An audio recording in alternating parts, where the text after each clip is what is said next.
I am Brandon Lewin. I just started actually my fourth business. It's called Down with the Man.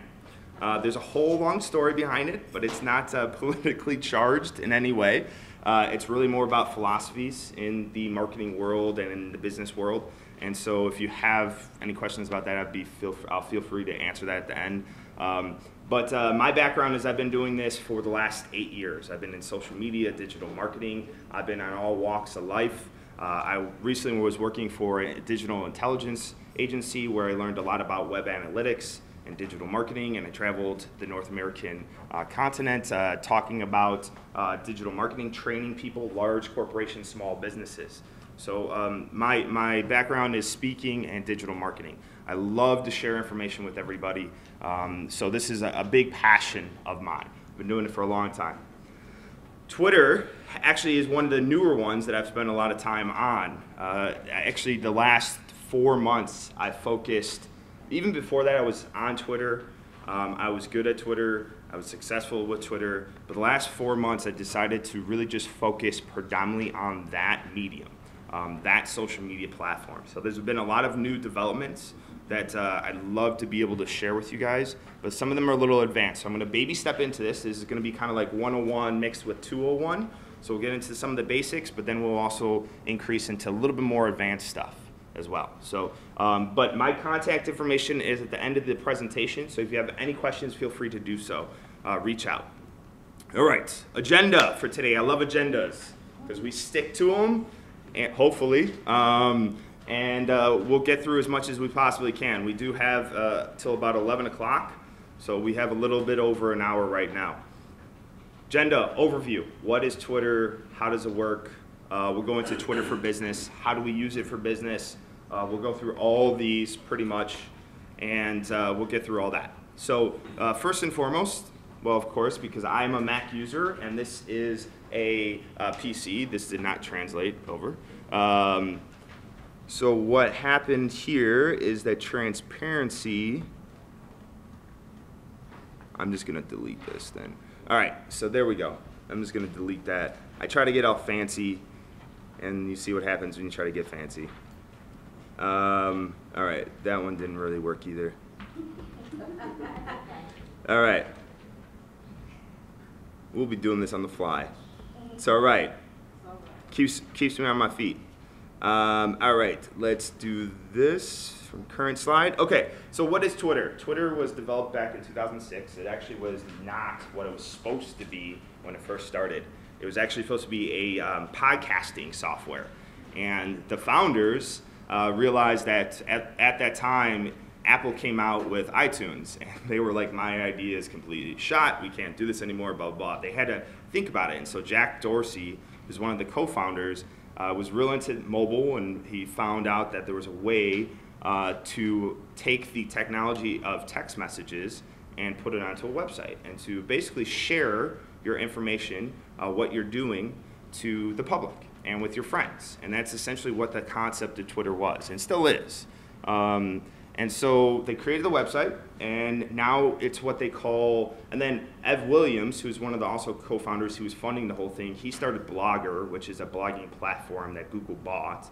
And so he made a lot of money. He was funding everything with the company before Twitter, and then now Twitter. And he actually is real into blogging. He actually no longer is part of Twitter. He's still on the board, still a founder, owns a lot of stocks, really rich man from Twitter, but he actually started another platform called Medium, which is all about blogging. So his philosophy was a little bit different than Jack's.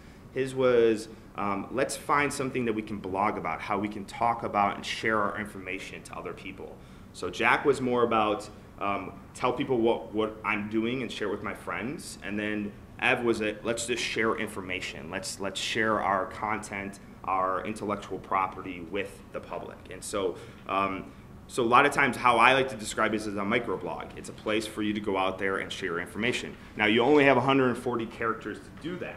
And if you are sharing links or images or videos through Twitter, you have less than 140 characters because that link takes up part of the 140 characters. So needless to say, if you want to say something, you have to think very creatively. You also have to really think and get down to the point of everything when you tweet. So the concept behind Twitter is someone follows you, you follow them. Or someone follows you and you don't follow them. The etiquette behind that really is more so when you follow somebody, whether they're following you or not, think about it. Do you want to hear what they say? That's the biggest thing. Because you will see what they're tweeting about. And if it's complete garbage, if it's them talking about how I brushed my teeth this morning and you don't want to know how someone's hygiene is, don't follow them. It's that simple. Yes, ma'am? Brandon, I have another question. Sure. Does Twitter go, does it appear on the phone or on your computer? If that was Both. So there's an app for your phone, for your tablet, and then you can also get it on your computer. I actually prefer on the phone because it's just a lot cleaner. It's just one thing goes up and down. It's similar on the web too, but you know, it just depends on your preference. But you have both options. So, any other questions? Nope. All right. So people follow you, you follow people. Again, if you want to, when you follow somebody, think about, look at what they're saying, make sure you want to hear what they're talking about, and then you would want to follow them. Yes, ma'am. Okay, when I receive, communicate that someone is following me. Yes, notification. Then I will, go and look. I don't know what I'm looking at and what I need to do next. Sure, we could jump in that in a second. I'll show you exactly how to do that. Okay. So again, when you follow people, you want to hear what they say. Other reasons you would want to follow somebody, if they're a prospect or if they're a client or customer. It's a good way to stalk people. Seriously, but not seriously. what they're tweeting about before you sign up to follow them. Exactly. Or you know, the easy thing too is that if you follow them and you start to see stuff that you don't like, you can just unfollow them. They will see that, but you know, it's all right. Not a big deal. So clients, customers, partners too. So right, we know we have a real estate agent over here. Yes, ma'am. So anyone else, who else is in business? Who has their own business right now? Who's going to start their own business? All right. What kind of businesses are you guys in? Because I want to use references that are relevant to you guys. Okay. Fantastic. Travel agency. Great. Travel agencies are wonderful, actually. Underappreciated nowadays, I feel like. They're wonderful, though. Yes, ma'am? I want to do a healthcare blog, and I also wanted to do something with investment. Investments. Uh-huh. That's completely different. I know. I got to be creative. Yes. Because what it is, because I want to do stuff on stress management. Okay. And for healthcare and investing, you need stress management. Absolutely. That's Right. that So makes that's more how sense. we- Yeah. When you say that's how we do it. healthcare. I know. But that's great. Okay. And then I want, at the bottom, I want to have links to be an affiliate so they can buy some of these healthcare. Beautiful. And, Affiliate marketing is a wonderful, Right, wonderful yeah. aspect. Yes, ma'am. Social media nurse, and I developed a well-being program with also an emphasis on the Haitian and Caribbean community international. No kidding. Social media nurse. Yes. That's wonderful. I love that. I've never heard that before. See, that's original. I like it. I like it. Top 5 visit social LinkedIn. That's great. Yeah. That's great. All right. Social media nurse. Okay. Anyone else want to share what business they're in? Yes, ma'am? Catering, Cat- private chef and catering services. Okay. And I also have my own marketing company. Fantastic. So, you didn't bring any food for us to taste? When anyone talks about food, they need to bring it in. That's all I'm saying. I came here from another meeting. Okay. All right. So didn't have time. I'll let you slide this time. Okay. I'll give you my address though. Yes, sir. Record store. What was that? Record store. Wicker store? Record. Oh, record store. Oh yeah. Yep. I remember. Where is it going to be again? Rogers Park. Rogers Park. Cool, because that's right by my house. So I'll be coming in. All right. Awesome. So anyone else want to share their business? No? Yes, sir. My company does events and tours, all Chicago bound. Chicago bound. Fantastic. Tours. Okay. PR marketing. PR marketing. Okay, fantastic. So marketing obviously is really good for Twitter. It's a great industry for that because there's a lot of people on there. Depends on who your audience is though too. CPAs, great because a lot of businesses are on there as well. Essentially, it's great for everybody. So we'll go through this when we talk about this. But partners, so partners is a big one. Anyone have what they call strategic partners? So people who complement kind of what they do, like financial advisors, real estate agents, actually great for you too. Divorce attorneys, depending on what you're trying to focus in on.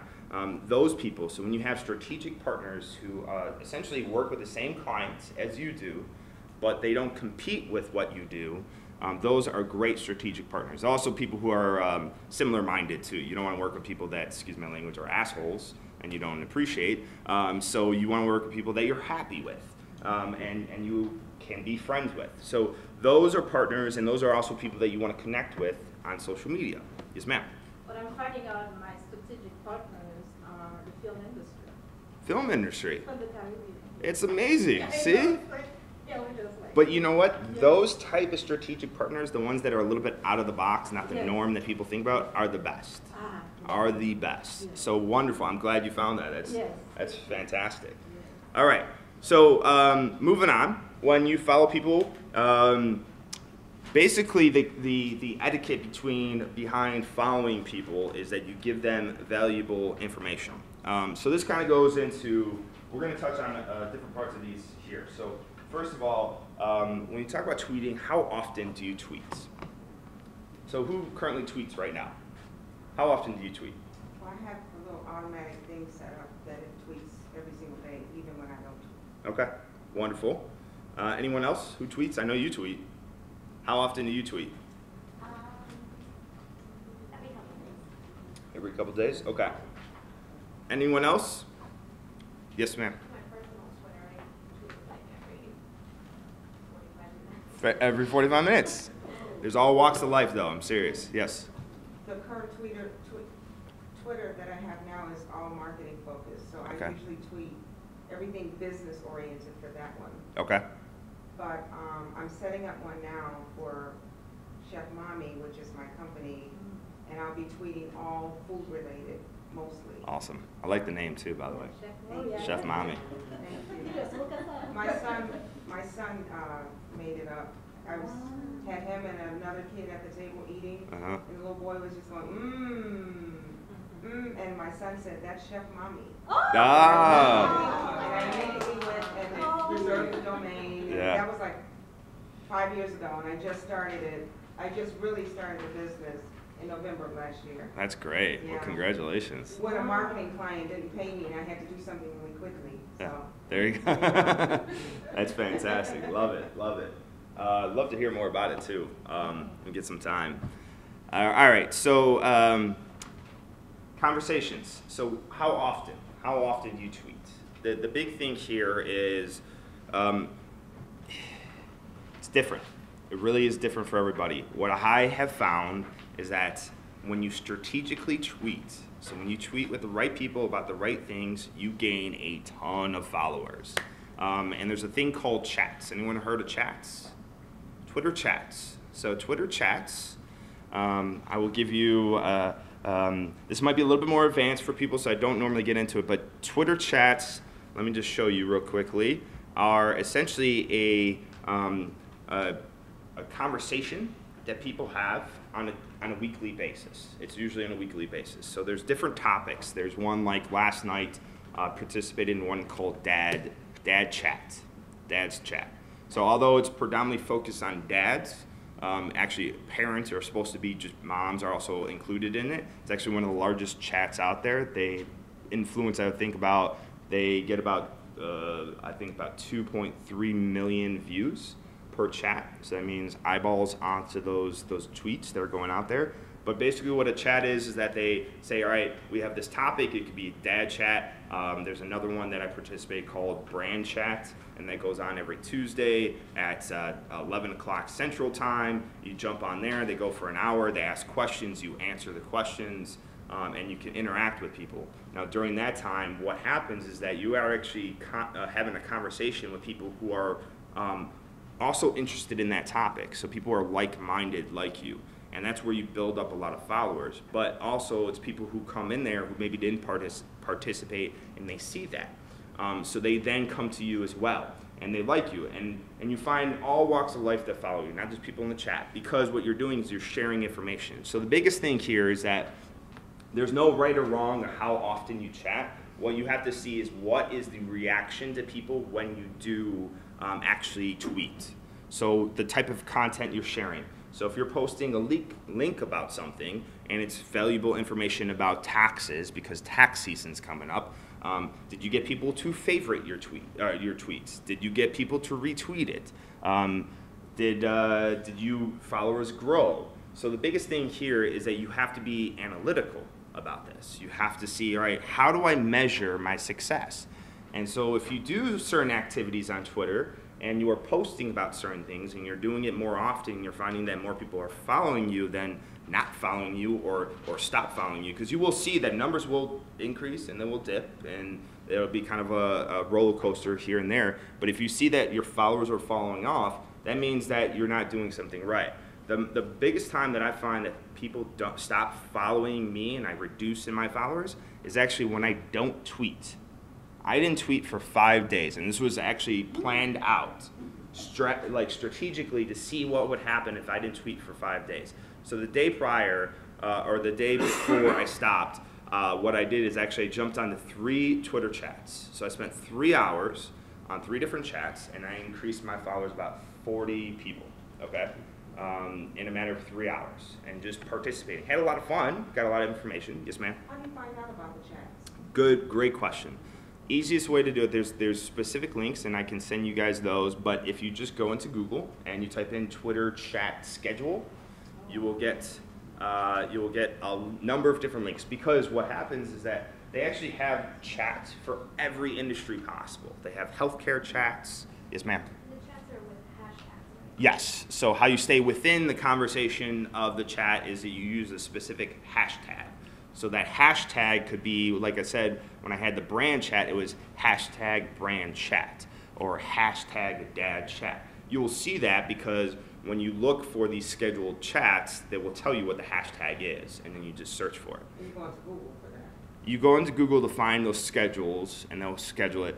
Another great way of finding is once you participate in 1 or 2 and you start following people who are in that chat, they will probably participate in other chats. So then you'll see on your timeline the conversations that they're having, and they'll have a hashtag, and you'll kind of know that they're in a chat. So you can jump into that. I found a number of them that way, actually. Brand chat is one way I did that. Yes, ma'am? Yes, hi. For hashtags, are they mutually exclusive, like a domain name? No. So you can say hashtag brand. How do I know that it's specifically a brand that I want? Anyone can use the hashtag brand? Yes, anyone can use the hashtag. Yeah, anyone can use any hashtag possible. So even if Coca-Cola spent millions of dollars to promote a hashtag on one of their commercials, you could still use it on your conversations if you want to. So how do I know that I'm getting what I'm looking for, or having a clue? That is, your hashtag brand could mean branding a product. Yep. The other one could mean how to maybe addressing bullying or whatever the subject is for the brand. How do I know that I want to check? Is there a listing that says something different, or do I just go at the moment? Does it tell me? You go in the moment. So what you would do is, if you want to hear what people are talking about in that hashtag, you would just search for that hashtag, and then you would see what people are saying. Yeah. Okay, thanks. No problem. Yes, ma'am. Because there's an active conversation going on. Can you demonstrate how I can do that? Is the Charlotte Underwood under talk? So, all right, yes, I can. So, all right, for instance, right here, this gentleman right at the top here might be a little hard to see. His name is Bruce Salen, and Bruce is actually the founder of Dad Chat. That's Dad's Chat, or no, it's Dad Chat, the one that I was on last night. So he's actually still having conversation with people even the day after. He actually is one of the most successful ones, and he, on top of it, I don't like to tell people this, but all the time, because I think you need to come into it more organic. He actually charges sponsorships for his chat. He charges people, companies, up to $5,000 to be the focus of his chats. Wow. So there's actually ways to make money off of these things nowadays. I didn't know that until recently. Yes, ma'am. How can you start your own chat? Like So it's not easy. I actually have interviewed Bruce to talk about how to actually start a chat, and again, it's not easy. You have to promote a lot because you need to get people involved in it. So it's a whole nother conversation outside of this one. If you're interested, I'm more than happy to share it with you. All right. So I want to make sure. Hold on. I want to make sure we're staying on track here real quickly, and I just want to pound through a couple of these. So first of all, how often? It really depends on what you're talking about. So you have to gauge on how people are reacting, and also what you have to say. If you have nothing to say, don't tweet. Don't try to force it. This is like a conversation offline. If you have nothing to say, don't say anything. Yes, ma'am. I was going to tell you, you left off at, you didn't tweet for 5 days. Oh, and yes. the day before you stopped tweeting, you. Yes. Oh, sorry. Did I not tell you it was ADHD? I jump quite a bit, so I do apologize. Thank you for bringing me back. Okay. Yeah. You got questions. Yes. But I was waiting to hear Yeah. what you had. So all right, back to the story. So I jumped on 3 tweets, Twitter chats, spent 3 hours there, gained about 40 followers, and then I stopped. Just didn't do anything. What happened was that I saw an increase in my followers. I jumped up 40, but then I lost about 10. And the biggest time that it stopped, it actually didn't start, I didn't start to lose followers until the 4th day. And so I was fine for 4 days without having to say a word. But then it was the 4th day that people started to notice, and I really don't know exactly why people stopped, but they stopped following me. So it just shows, though, that what I've noticed is that the biggest times when followers stop on me or stop following me is from not tweeting. Is when you don't, if you start to have a conversation and you start to get people to like what you're saying about something, they want to hear more of it. And it doesn't always mean that you have to be talking about a topic or sharing links or anything along those lines. Finding conversations to have with other people on Twitter is also very valuable. So, like-minded, yes ma'am. So is losing followers the same as unfriending? They Yes. have to purposely unfollow you? Yes. They have to purposely, they have to say, you know what, I don't like what you're saying anymore. I'm going to stop following you because I don't want to hear what you're saying anymore.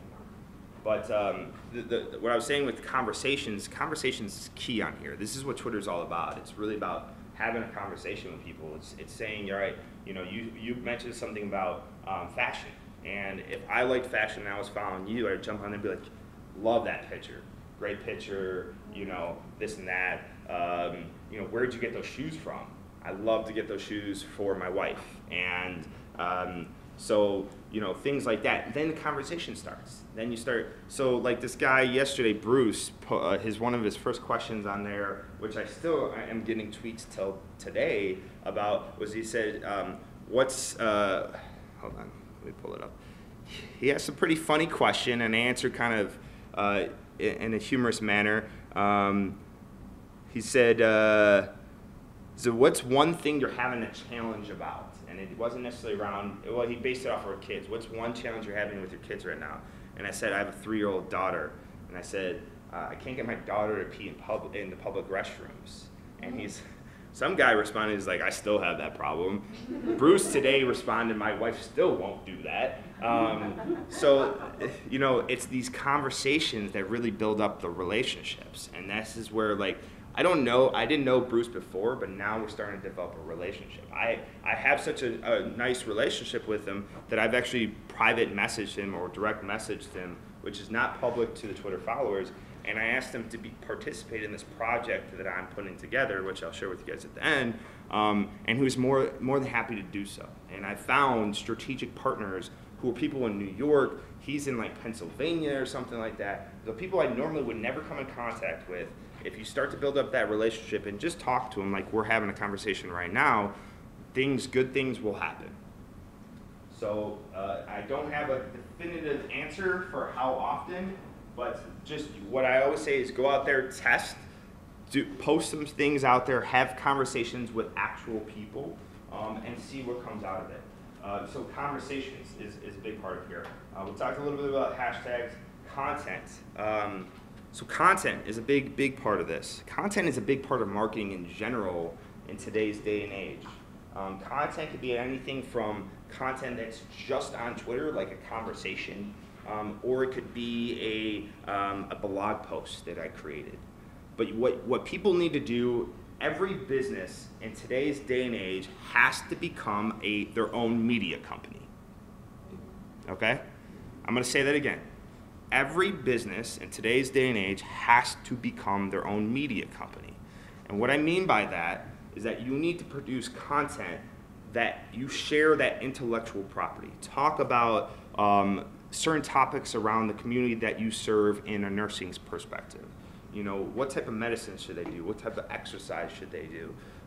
This, and that. You know, these are things that although people essentially want to get paid for, they can still find that free information. I mean, you're doing records, talk about music day and night. I mean, you can do that, and people will recognize that you know what you're talking about. And then once you share all this great stuff and you have all these people and they're buying into it, then you go ahead and you say, you know what? If you need some help with something, come talk to me. I'm the social media nurse. I will come take care of you. You can contact me here. If you like the rap music that I'm talking about, or the Motown music, or the indie bands that I talk about, we have all the records in our store. Come into the store, come check it out. You know, you're sharing valuable information on real estate, saying why the market's up, where people should go to, what neighborhoods are becoming more developed, where schools are becoming better, sharing all this valuable information that people want to know about. And then you go ahead and you say, you know what? When you're ready, come talk to me. Boom, exactly. There's a great book by another social media guru. His name is Gary Vaynerchuk. And Gary, his last name is Vayer. Vayner. Hold on, I gotta spell it out. Oh, there we go. So it's Vaynerchuk. Gary Vaynerchuk. And Gary has this book. He's written 3 books. The recent book is what he calls Jab, Jab, Right Hook. And it's exactly that. So you give away all this great information. You give away so much that once you go for that ask, you have no problem doing it. There's another great blog out there too for you guys to read if you're interested, kind of in the sales perspective and psychological point of view of all this. It's called Social Triggers, and it's by a gentleman by the name of Derek, I think it's Helpern. He has videos and written content, and he's a newsletter. Fantastic guy. He actually started off in online marketing world, created his own blog. Did it on actually, it was like the straight version of Perez Hilton. And so that's how he got started, made a lot of money doing it and sold part of it. And then he's now doing this, which he talks about the psychological aspect of it. But he talks about how to ask for the sale. I think that's the biggest problem that people don't understand with Twitter or any social media is how to ask for that sale. Because it's not that you shouldn't ask for it, it's just how do you do it. It's like anything else. It's not what you do, but it's how you do it. And that right there actually always affects how the results and what you get. So, What's his name? Derek Helpern. I can't remember how to spell it. Oh, okay. But if you go to his website, socialtriggers.com, you'll be able to find all that information out. So, yes, ma'am. Sorry, I That's have a okay. question back to content. Yes. I'm starting an online women's boutique Uh-huh. store, and I wanted to tweak something about the Truly Brave. Did you see that? Truly Brave with Mm. Cindy Lauper, and there was this other lady. They combined. They made a little video. And they combined their songs together. Oh, that's great. About cancer patient. Okay. And it was a nice video. Beautiful. And I wanted to post it, but I'm like, that's not really closed. So like, could you? No, that's okay because so when you talk about media or content in general, is that it doesn't have to be directly about what you do, but it'd be something that complements what you do. If you're talking about something like that, that's about cancer. I mean, everyone. Like the little kids who had cancer. See, that's great though. I mean, that shows the emotion, the personality, the person that you are. And so if you have a heart like that, and other people have hearts that they can feel for it, they're gonna like you. And then that's actually a great. So this is a great point that you bring up. So doing things like that, showing your passions, outside of what essentially you do, kind of one step removed. So when we talked about real estate, we talked about talking about the neighborhoods, talking about the schools. You know, when you focus on areas like that, you become more of an asset to your community than you do as just that expert per se. So you're actually offering them more value than what you're just providing. So you do want to provide information on your topic. So you do want to provide information about taxes or traveling, but what's that topic one step removed? And so think about that, and how can you help people out with that aspect too? And that's where you could bring in partners, or maybe you have a passion for it. So like things like that are wonderful, because again, it brings a sense of connectivity. We have a gentleman taking a little nap on the side of the room.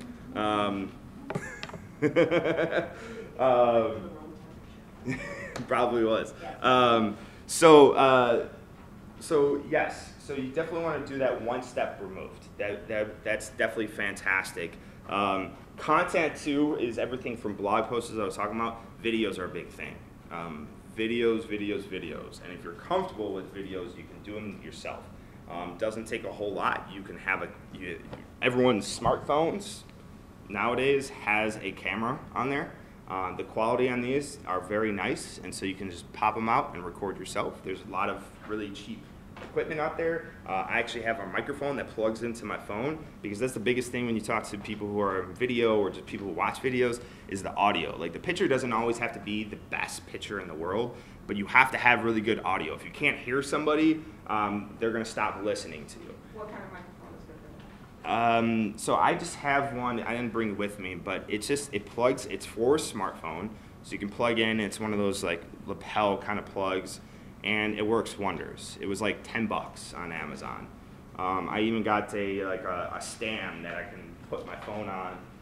Kicks on there. A little tripod actually bends. I think that was like $20. So you can get a lot of equipment out there that'll help you produce really good quality videos.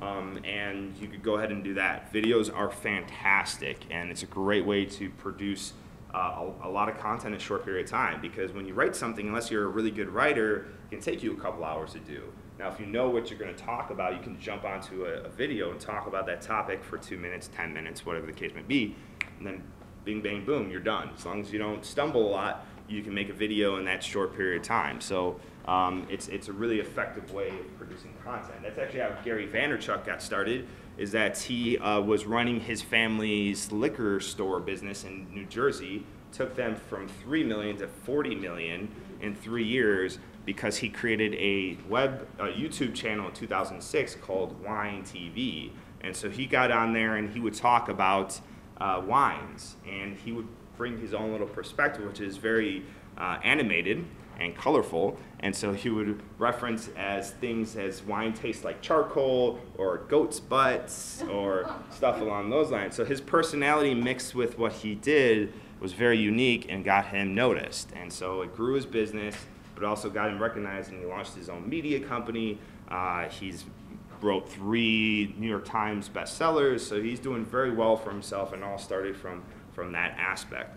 So content, that's the biggest thing. Think of yourself as a media company. What are you comfortable with? Are you comfortable writing? Are you comfortable with video? But share that information. Once you have that information, you usually want to host it on your website or your blog. You want to have a central point that when you go out there and you tweet this information out, you drive them back to that asset that you own. Because as much as you could spend a lot of time on Twitter, you don't own Twitter. And so Twitter gets shut down tomorrow, and all that hard work you put into it, you have nothing for it. So some way, somehow, you have to take that effort that you're putting in on Twitter, Facebook, LinkedIn, and translate it over to something that you actually own. So great things are to get people to go to your website, visit your website, because then it kind of gets built up in their system, and when they search, or they'll favorite it, or they'll know it, and they'll stay in their mind, and also in their search results. But the other thing is that get them to sign up for emails. Emails are phenomenal. The biggest thing with emails is that you own emails. When you have that email list, you own that forever. No one else owns it. So if Twitter goes down, or if they start charging everybody like Facebook is nowadays, exactly, you at least own it. So you need to translate it. You need to integrate everything together. So I'm getting a little bit off topic a bit, but I think it's valuable information enough that people can understand it. So content, that's a big thing. There's a lot more in content. There's so much out there on content marketing that there are books on it, there's blogs. I mean, just go search for content marketing on Google and you will find an enormous amount of information on there, and will help you with this. All right, so which one do we want to jump onto next? Anyone else? Hashtags? Okay, hashtags. So the biggest thing with hashtags is that hashtags can be used in different formats. So hashtags, if we look up here, there's chats which use hashtags to keep conversations together. And then there's also this sidebar right here which are called trends. Now trends are what they call, trends are the hashtags or topics that are trending right at that moment. So what that means is that, like for instance, Derek Jeter's last home game was last night. Did a wonderful job, hit the go-ahead run, ended his storybook career like anyone would ever imagine, and he's trending right now on Twitter. So you could go on there, and if we click onto this, you'll see that. There's other things that are trending, and then other people promote tweets or hashtags. So the best way to use hashtags is not to use them too often, first and foremost, because that can really annoy the crap out of people. You don't want to be like this hashtag in your tweets. It's really, you don't want to overwhelm people with it, but you want to use it strategically. So if you want to get in front of people, you want to look for the hashtags that are being talked about. So one thing, like if you go out and you search social media hashtag, and you just do a hashtag like that, this works. It's running a little slow. But what you'll see eventually here is you'll see a number of results come up for that topic, people using social media with that hashtag. Now, it depends on what you're trying to accomplish, because the other thing is that maybe you're not looking for people using the hashtag, maybe you're just looking for people to use that term.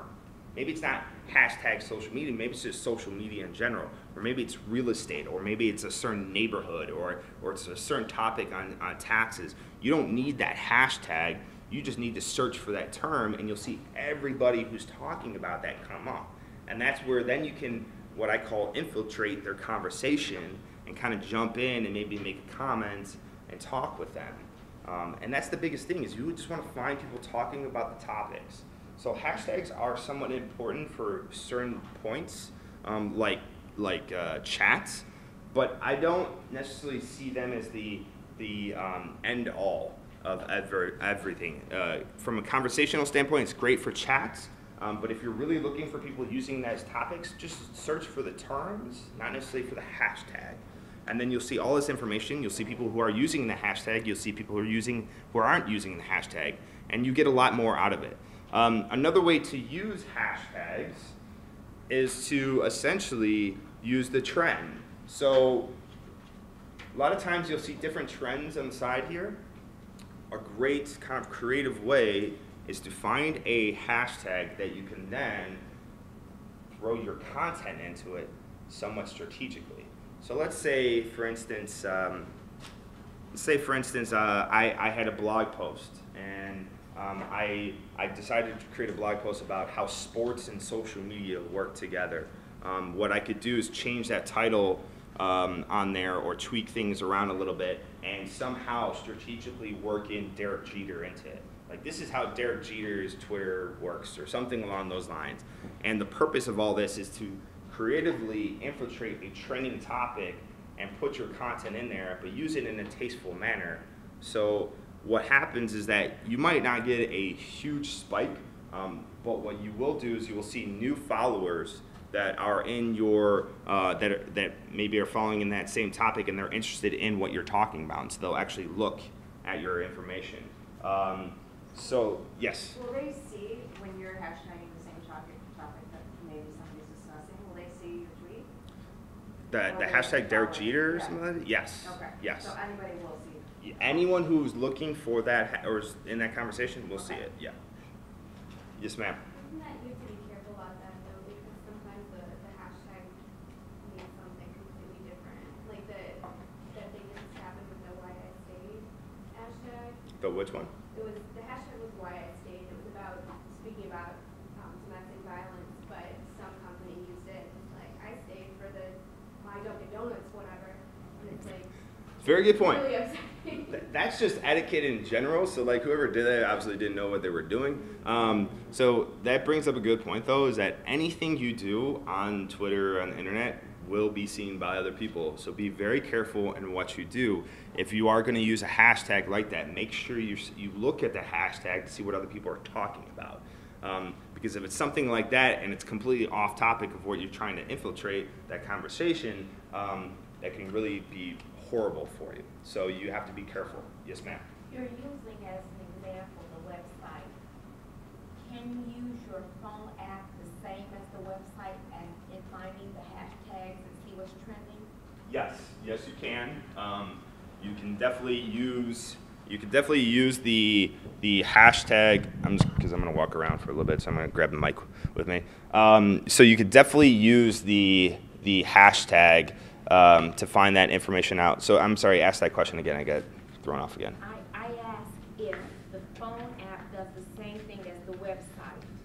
Oh, so yeah, it does. I actually, to get really, like if you're searching for stuff like that, Your mic is on. no, it's to the camera. So when you search for things like that, you're actually better off using the website because you can still get results in your phone. It's just it doesn't get in depth. You can get a lot more information. Plus, what happens on here is that there's a great little advanced feature. So if you're searching for, let's say, social media, you can also then go to advanced search right here.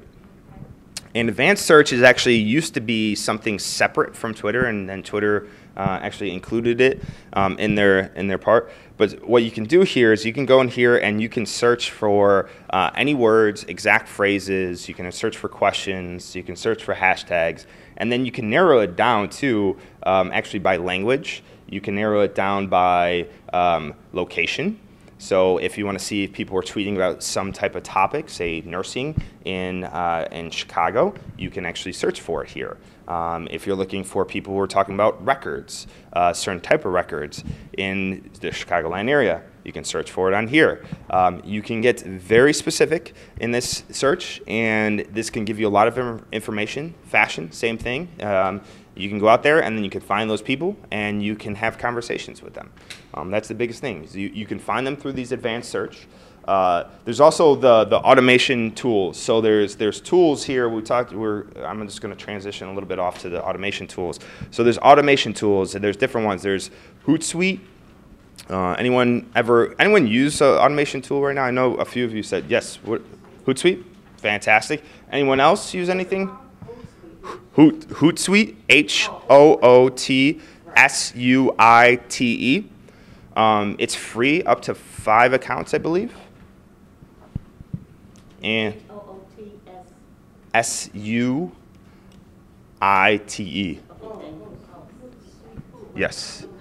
Hootsuite. Hootsuite. I'm sorry? Yes and no. I think they are, well, to a certain extent. So I've found there's a lot of tools now. There used to be like TweetDeck, which was like the top one at the time. Then I felt like Hootsuite kind of came up and snuck up behind them and took over. And then there's Sprout Social, which is actually a local one. And they're from Chicago. They're still based here in Chicago, but they're nationwide, international actually. And they have a fantastic tool. Each one has a little bit of their own tweak to it. So TweetDeck is mostly Twitter. Hootsuite is all social media. What about content, like content providers? So you're busy, you don't amount of time to do this. And so you can maybe secure a content provider in your specific industry or category or area and have it automatically just go to your. So when you mean content provider, you mean like a entrepreneur.com or like someone like a larger person producing content, or are you talking about like someone who actually produced content for you specifically? Yeah. So if they're going to create it specifically for you, you can plug it into Hootsuite. You just have to give them access to it. But I mean, are there sources for content providers? Yeah, individuals. Yeah, like agencies, freelancers. There's a great freelance website. It's called Odesk. It's Odesk.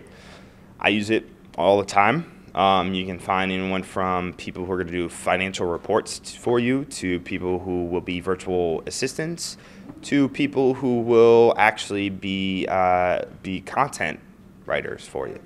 Freelance. Freelancer is another one.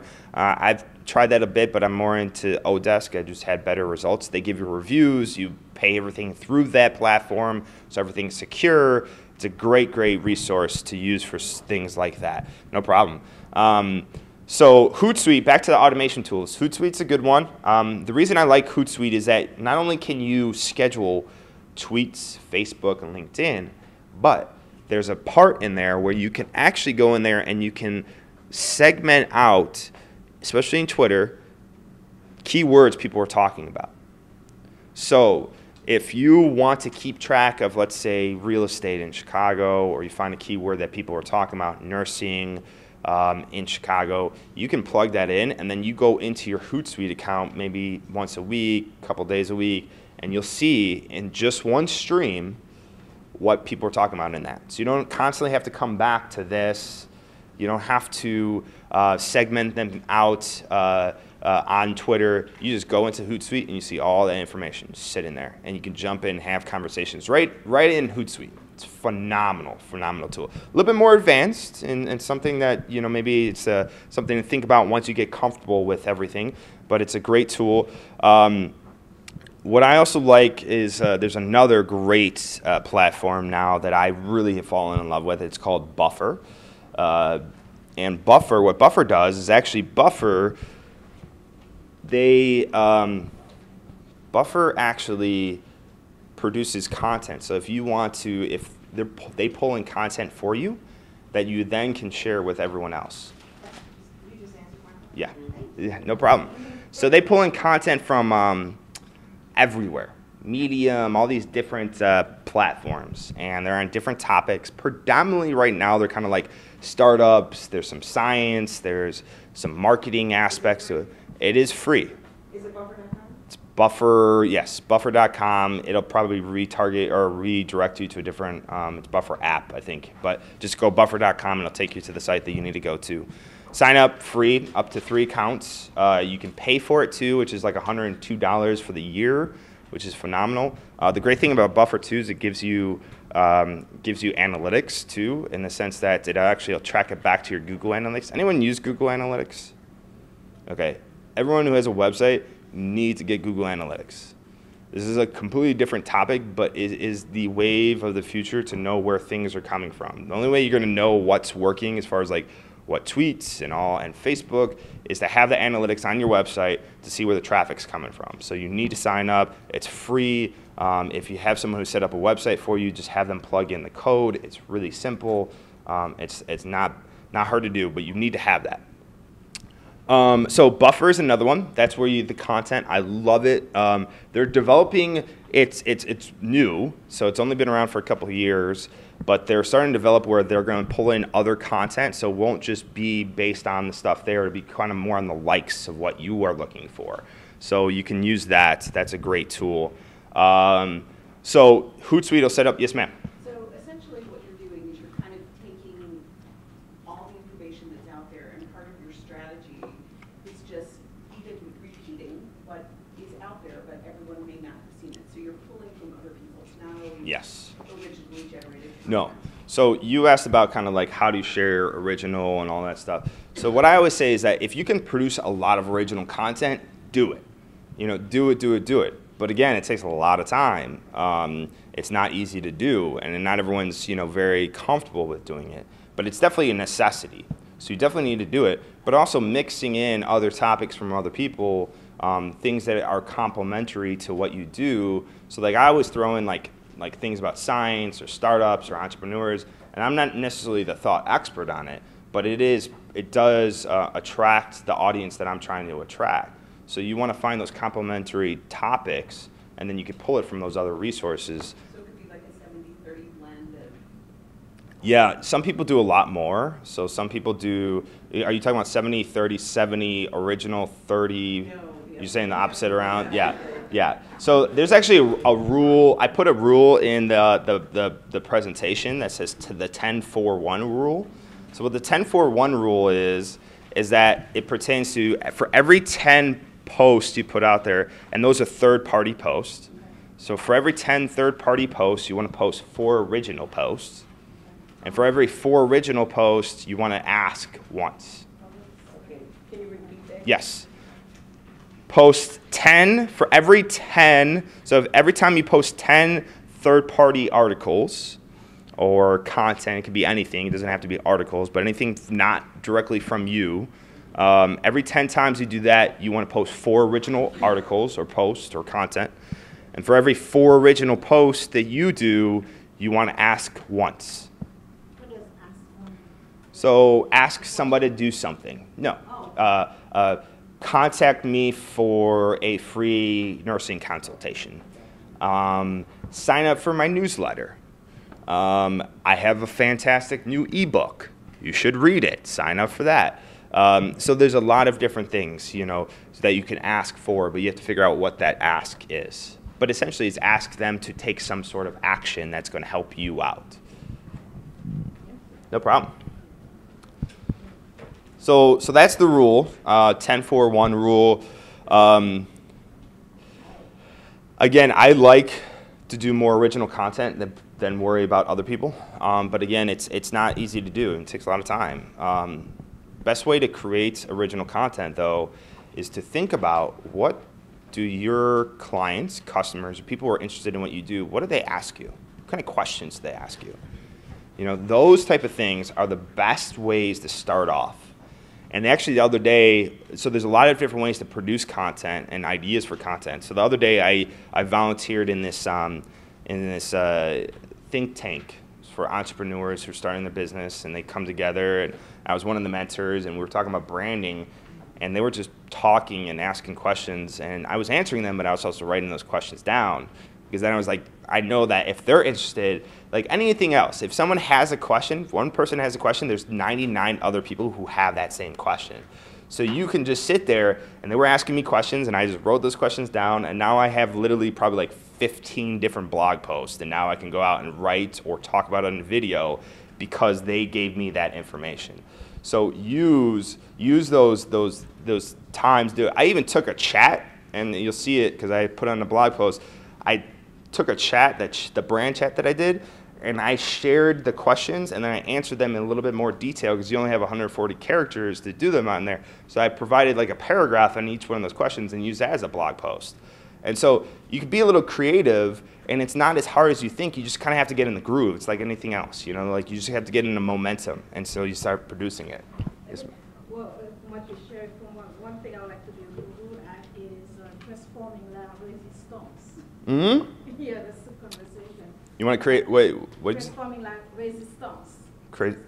Crazy stunts? Resistance. Yeah. Yeah, it's about getting results from people. Yeah, there you go. And watching the trend around that. Yeah. Exactly. Yes, ma'am. Say something quickly, like if you constantly ask your followers to do this, do this, do this, do that, and that's all you do. Yep. Then eventually it's annoying, and they're just. Yeah, so that's the biggest thing here is that first thing is that as someone who's the thought leader, the expert in what you do, you need to provide value.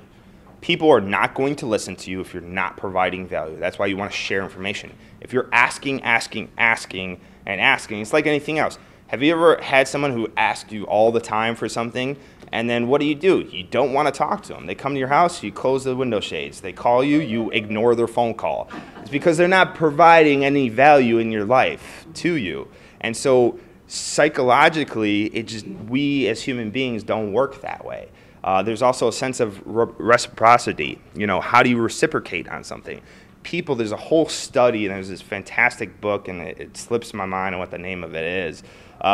But the book talks about the whole concept of people reciprocating.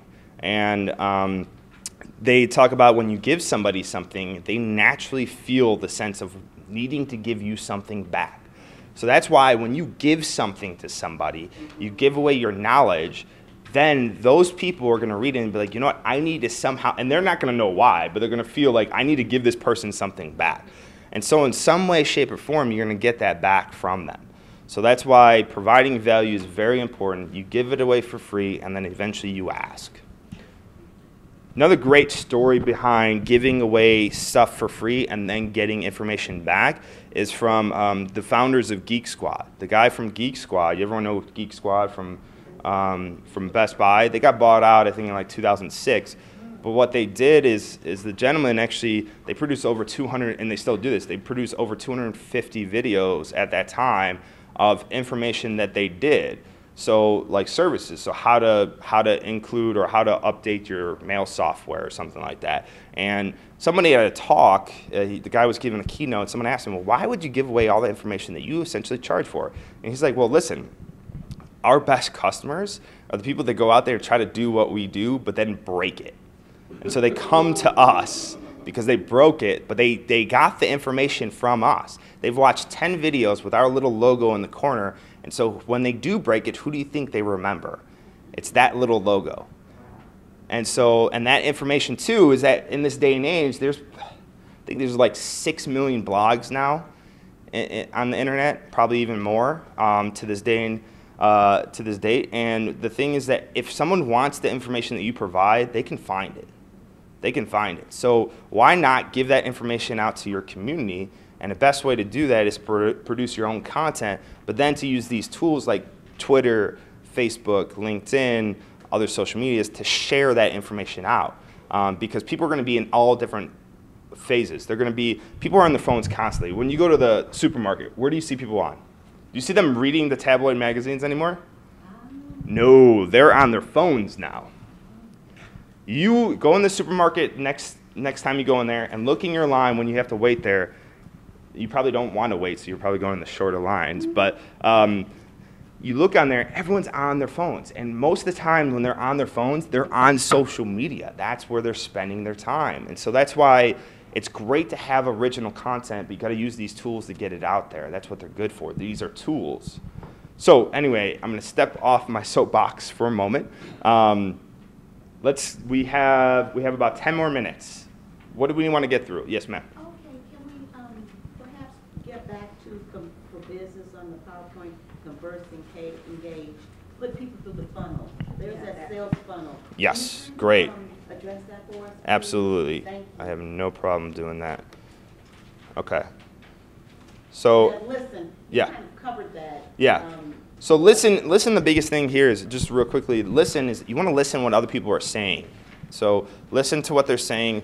When you also listen to them, you can also pull content from that. So if you hear what your clients are talking about on Twitter, or customers or prospects, you can take that information and use it and produce content from it.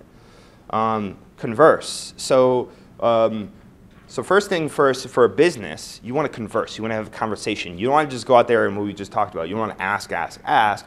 You want to go out there and you want to talk to people. You want to find out what people are saying, what questions they have, and you want to provide information. If someone says, I don't know what to do with my income tax for this year, I just started my own business, where do I go? You might say, you need to make sure you do this and this and that. What kind of forms do you have filled out? Blah, blah, blah. So taking that information and just giving away that, not necessarily saying, oh yeah, you can talk to me. It's like, this is what you should do. And then through that, conversations come. And if you have it in your profile on Twitter that you do, if you're a CPA and you have your website linked on there, there's ways for them to get that information of what you do. And you can always come back to it. If maybe you haven't talked to them for a while, you can come back to them and say, hey, listen, I know you were asking these questions. I could help you out further. Do you want to have a conversation offline? Maybe we can jump on a phone call. And so that's a great way of how you converse, you engage, and then you kind of put people through that funnel. There's other ways of doing that as well, besides taking necessarily in those steps. So just to touch on the sales funnel real quick is that what we talk about is the sales funnel. We always have the top part of the sales funnel, which is people who are somewhat interested. They're kind of getting, they're starting to do some research. Then you have people in the middle who are kind of more interested. They're really in the market for it. And then at the bottom, they're ready to buy. Someone's ready to buy at the bottom of the sales funnel. So where Twitter and Facebook typically come in is they typically come in at the bottom, and they come in actually after the sale is made. So there's two parts in where social media comes into play, is that people can find you through Twitter, Facebook, YouTube, LinkedIn. They can find you at the top of that funnel, and then they start to do more research. And so what they start to do is they come through and and if you drive people back to your blog, you have all this content on there. So what happens is that you post the tweet, someone sees it, they click on a link, drives them back to your website. You have a blog post on that. They read this blog post. They say, you know what, this blog post is fantastic. I love it. This is great information. I want to get more. I'm going to sign up for the newsletter. Right on the side of that blog post, you have sign up for my newsletter. Put your email in here. They do that. They start getting emails. You're giving them an email every month. Let's say every month. So some people do a little bit more often. You give it to them every month. And it's free information again, more information, more information. They're loving it, they're reading it. Maybe some months they don't read it, but others they do. Then you hit them with a free webinar or a free live event. Come out to this open house. You could do, how to file your taxes as a new business owner. That could be a webinar. You launch it online, people attend, you blast it out through your email, you blast it out through your social media, and next thing you know, you get people sign up, they listen to it. At the end of that webinar, you say, you know what? If you're interested and you like what you heard, we can help you out further. We can help you with your taxes. Let's sit down and have a meeting. And so you go ahead and then you schedule that meeting. And so how that funnel essentially works, let's see, do I have it in here? Yeah, so here it goes. So how that funnel works is that we go from tweets to they visit the blog post, they spend time on the website, they sign up for your newsletter, they get an update about a product, a service, through an email, through a tweet, doesn't really make a difference. They contact that company, they attend that informational session. Next thing you know, they become a client. And then it comes all full circle. So that's essentially how, and this can happen in a lot of different ways, but this is essentially in the big picture, this is how it can and will work if you do and you have everything set up the right way. But everything has to be set up the right way. So that means that on your website and when you have blog posts, you have to have calls to action. Sign up for the newsletter. Sign up for this. Sign up for that. You need to capture that email address. You need to get them into your system because what you're doing is you're taking the ball out of their court and you're putting it to them. You then control the situation. You can then send them more emails. You can contact them. You can promote your products. You can promote your services. And so you need to own that contact information. So it's really, really important. And Going back to how to use it, provide it's like too bad. Yeah, this one, how to use it. So provide valuable content. So we talked about this. We spent a lot of time. Provide valuable content. Provide valuable content, start conversations. These are kind of like a combination. And make sure you're giving people what they want. And the best way you know what they want is by listening to what they are saying on there. So when you listen to all that, you start conversations, you build relationships, and you provide valuable content. All of that will work in your favor. Great example, I had a gentleman, very niche service, older gentleman, didn't know how to use digital marketing in general. His company was investments. He only worked with people who are basically either retiring or getting to retirement. Very niche market. You wouldn't think that maybe Twitter would be the best place for him. But what he did is that he wrote a couple books, and most recently he produced a book. And he went out and he was spending a lot of time commenting on articles on Market Watch, which is Wall Street Journal's blog. And so he spent a lot of time commenting on that. What he did is he started to follow the person that he read a lot about, the contributor, and he started conversing with him on Twitter. Next thing you know, they took the conversation from Twitter off to email, and that gentleman asked him to send him the book that he just wrote. He sent him the book. He loved the book so much, he gave that book to his editor. His editor loved it so much, he asked Larry, the gentleman that I worked with, he asked Larry to then become a weekly contributor on MarketWatch. So he then produced, after 6 weeks, he got 2 new clients that produced over 6 figures in revenue for him. So that's the power of how all this can work. That's the benefits. I mean, it can work in so many different ways. Like what I was telling you, that guy Bruce on there, he started a chat. He did it for his own purposes to help him out. But what he did is that he actually now charges companies $5,000 a chat to come in there. That's a lot of money. That's a lot of money. There are plenty of online businesses nowadays that what they do is they produce content and they sell it. And they don't sell it for a lot of money, but they make a lot of money from it. And so there's a lot of different ways you can use these tools to your benefit to be successful. You just have to know how to do it, and you have to make sure everything works together. There's a great, for anyone who's doing a blog here, who's trying to do kind of like an online business, there's a great podcast. It's called Smart Passive Income. Smart Passive Income. And anyone who has any intellectual property can actually do it. There's some great stories on there. There's one that I listened to recently that there was a couple, a married couple. They were both teachers at the same school, but the wife was a librarian. The dad was a coach, a football coach, and a history teacher. And so what they did is they started listening to this podcast, and they're like, you know what, let's see if there's any information out here that we can provide.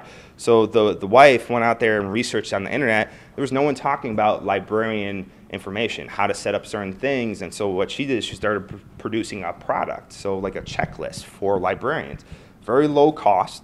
She started producing more content and started selling it as well. He started producing kind of like playbooks for coaches, for football coaches, and he was selling it. Very small cost, but he sold it. Now, to this day, they've been doing it for, I think, like 18 months. Combined together, they're making over 6 figures this month. I mean, it's amazing when you listen to some of these stories, how people are doing it, and they're doing it in different ways. So they did it. Any one of you can do it. Just depends on what you want to do. And so there's a lot of different ways to use this to your benefit, to make money, to be successful. You just have to know how to do it the right way. And you have to practice it too. Engage. Engage, yes. You want to engage. So here, engage. Have conversations with people. This one actually is a snapshot of a conversation I had through a chat. This was through the Buffer chat. And so brands will actually host their own chats too that you can participate in. Buffer chat is that app that I use that I mentioned. And so I put out an answer to a question. Daria actually responded, and then I responded back. And so what happens is when you have these conversations with people, it builds relationships. They start to follow you, you start to follow them, you engage, good things come out of it. So it's really, really powerful information. So action steps here. If anyone does anyone not have an account? Okay. Go on there, set up an account. It's really easy, not hard to do. They walk you through it. So go ahead and do that. First step always is to take action. So you have to do that. Once you get on there, look for people that you want to follow, kind of think about the industry, and start to listen to what people are saying too. Next thing you want to do too is produce content. You can actually, if you want to, you can take a step back and actually produce content before you sign up for Twitter. That way when you get onto Twitter, you have stuff to share. That's always, it's like having ammunition in your gun per se, is that you can go in there and you have something to use. So you definitely want to use that. And then converse. Find people, find chats, find other people that you share commonalities with. talk to them, find people in the music industry. It doesn't have to be the big people either. It could be other people who are kind of smaller, and just search for topics around that, and you can start to have conversations with it. I do that all the time. I go into social media, and I find people who have like 100 followers, and they ask a question about personal branding, and I just start to have a conversation, because you just never know. But it's good because it also keeps your brain's a muscle. You keep your muscle moving. You exercise it. And then on top of it, when you put it out there, you never know who might see it. That's the beautiful thing about Twitter, is that you put it out there, you never know who might see that information. And it could be somebody who could be your next big client. So converse, engage, and then you just want to repeat everything. So again, when I talked about this before, track everything. See what things are, be conscious about what's working, what's not. How are your followers increasing? Why are they increasing? Why are they decreasing? When are those situations? When you have analytics on your website, you can also see the type of traffic that you are generating from Twitter to your website. And you can see if what you're doing is working. So there's lots of ways to do that as well. So that are my action steps for today's conversation. Does anyone have any other questions? Yes? Okay, yeah, we got to jump into the platform real quick. The question was how to tweet followers, just the followers. So, how to tweet it all. Okay, we could do that too. So there's different ways to do that. You can go into here, and you can actually you just type in, let's say, had amazing time talking at the Chicago. Oh, how did that? I don't know how that happened. Looked like it just jumped across. Oh, did it refresh? Oh, that's not how you spell it. Had an amazing time. Had an amazing time talking at the Chicago, or no, it says Shy. So what I'm doing here too, so I'm just typing in right underneath my name on the home page, is right there. That's one way to tweet. The other way to tweet is that right out in the top right hand corner up there is this little box. If you push that, no matter where you are on Twitter, whether you're looking at someone else's profile or you're inside of a chat, you push that box and a box comes up and you can tweet. So the first one is right underneath. When you go to the home page, it's right underneath your name. You just go underneath there and you plug it in. The other box is, this one's the for sure bets that you can always find. And what exactly is that? I'm a little older, I can't see. What is that? What's in the box? The box is, it's like a box with a pen, like an ink pen? yeah, it's more like a pen with a feather on it. Oh, okay. Like old Write school. something? Yeah.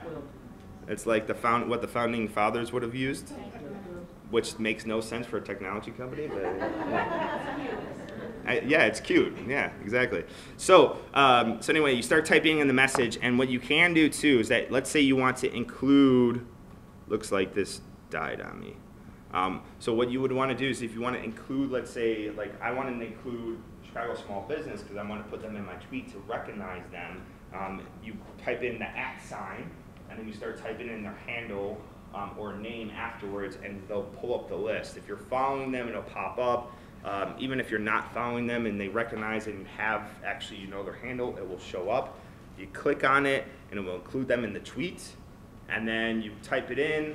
If you want to throw in the link, you can do one of two things. You can either copy and paste that link and throw it in there, and then the link will be in there, and when you tweet it out, it'll come out. What I do recommend is actually using a link shortener.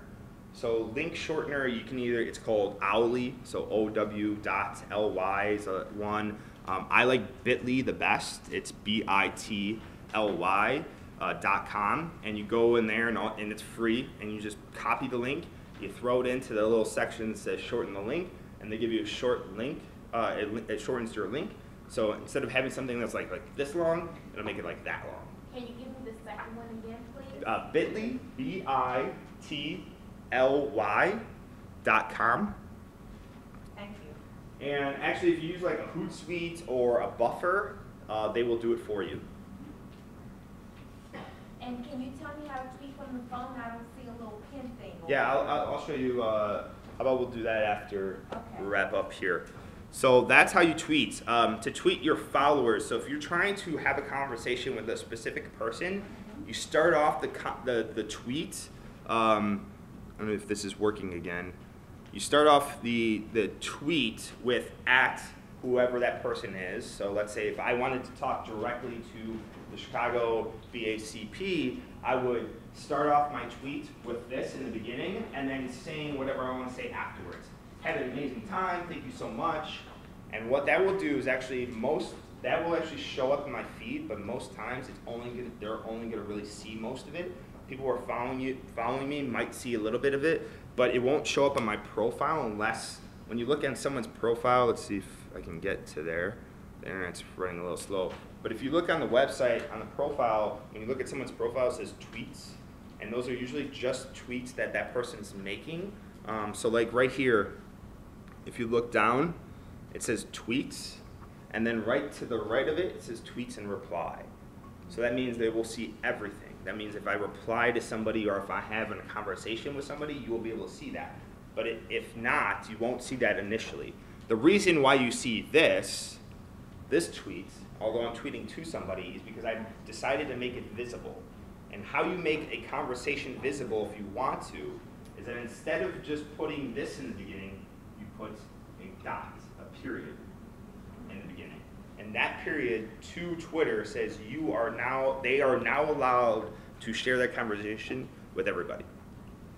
So that's why if you look at my tweet right now, this one to Josh, I put a dot in the front of it. He can see, everyone can see what I'm saying. That's you That's me. on that picture? That is me, yes.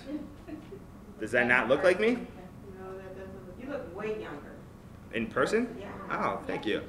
That photographer must have been horrible then. But I appreciate that. That was actually from my old company. I got to get a new one, so I appreciate that. Thank you. That just made my day, actually. And I think you made me blush a little Yeah, you need bit. to So. update your picture. Yeah, I will. I will. You look way younger. Thank you. So anyway, that's how you converse, how you engage. Anything else? Yes, so the closing, hashtag be a business to business chat. Correct. So that's anything that's going on in the moment about business to business chat. What made you put that hashtag at the end? That gentleman, Josh, runs that chat. Oh, And so okay. he ended the conversation of the chat saying, thank you all for attending. I personally went out and thanked him for what he did. And I said, thank you, it was fun. Even for a few questions, because I actually found it through somebody else, and I chimed in when it was like questions 7, 8, 9, which was the end part of the conversation. Okay. So I included it so everyone else in the chat could see that as well. Oh, great, thank you. No problem. So Brendan, Yes. is it correct to say that hashtags are only used to start a conversation or just, to reference a conversation, a chat? Yes, and in all contexts, really. Well, Like the topic, there's the like. topic. Yeah, topic. So like if you provide a piece of content, let's say it's on, I'm just using it for my own reference, if it's branding, I might put in the title, how to brand for a small business, throw in the link, and at the end of it, I might throw in the hashtag branding or brand. But I'm not going to go branding, online marketing, social media, this, and that, take up the whole tweet to be mostly hashtags. It's just finding one hashtag that kind of pertains with it. And what you'll find is that the hashtag might not do anything for you, but in a lot of times, by having one that's strategically placed for that topic, will help find a few people that will find you. But they can find you without the hashtag as well. And how you know someone recognizes you, how someone else recognizes that they see it, they favorite the tweet. So favorite on a tweet is like a like for a Facebook post or a LinkedIn post. How do they respond though to when you do hashtag LinkedIn Branding or marketing, yes. Okay. How do they respond to that tweet? So they would do reply, and then they either will say something directly to me or mention something to me. Yeah.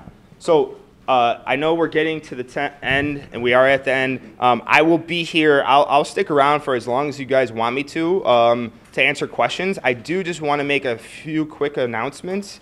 Real quick. So what I've done is that I've told you I spent a lot of time doing this. I actually just decided to write a ebook. I'm going to charge a very small cost on Amazon. I'm going to sell it myself. And just what this is actually going to do is a whole step-by-step process. So it's everything from how to set up an account, what the actual terms are, how to navigate through everything, how to build a conversation, how to do it for a personal brand, how to do it for a business brand, the different tools. So almost everything that we talk about here, but in a more extensive basis, and it's going to be kind of a walkthrough process. I'll even have links to certain things. I'll have pictures. It's really going to be more of a hands-on type of aspect. So what I want to do actually is really want to build up a feedback. I'm about halfway, a little bit more than halfway through it. I would love to share it with all of you for free. Have you guys read it. I would love to have your feedback. And also, all I ask in return is to give me your honest review on Amazon. So you go on and you tell me if you love it, you hate it, what you did love about it. Hopefully you do love it, and that's it. And so all I need from you guys is that I'd love you to, what I call my launch group is essentially what I'm calling this. I'm only putting in about 100, and so I think there's like 20 people here today, so you guys are going to be a big part of it. Just leave your email address. I think you already entered in here, so I'll have it. I'll send you guys an email. Also, if you don't mind, I'll send you more free information on all sorts of topics related to marketing too. And we can go from there. And if you have any questions, you can jump onto our blog too. It's up there. It's downwiththeman.net.